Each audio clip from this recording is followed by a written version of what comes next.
With much of the world watching the Ukraine crisis with ever-growing concern, South Korean President Moon Jae-in convened a meeting of the National Security Council earlier, saying the situation in Ukraine was becoming urgent. This was after we woke up to the news that Russian President Vladimir Putin had ordered the deployment of troops to breakaway regions in Ukraine amid fears of a full-blown war, as shelling in the Donbas region of eastern Ukraine has been intensifying. And leading today's meeting, President Moon insisted South Korea will participate in peace efforts. 우크라이나의 주권과 영토 보존은 존중되어야 합니다.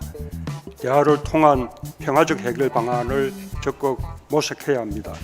President Moon also highlighted international sanctions, and it's no surprise that Seoul is supporting global efforts given that in 2014 this country also refused to recognize Russia's move to annex Ukraine's Crimea. But what if the situation worsens? We know Seoul has been closely coordinating with the US in recent days. For instance, Foreign Minister Chung Eui-yong discussed the Russia-Ukraine standoff as a key topic during recent talks with his American and Japanese counterparts, according to Mark Lambert, Deputy Assistant Secretary of State for Korea and Japan. While addressing a forum last week, he suggested that the world is so intertwined that Seoul can hardly ignore global developments, although the US has stopped short of demanding military support from its ally South Korea, with both Lambert and the Pentagon insisting it's up to Seoul to decide. President Moon also called for efforts to protect South Korean nationals in Ukraine and respond to economic damage. These are the immediate threats to Seoul's interests, given that dozens of South Koreans were still in Ukraine as of Sunday evening, excluding diplomatic officials.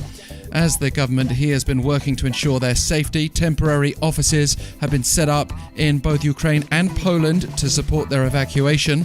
On the economic side, there are South Korean businesses operating in Ukraine to consider, as well as the potential impact on energy and grain prices. This country's been trying to secure supply chains by diversifying import channels, securing additional stockpiles of major raw materials, energy and other key items, and expanding domestic production.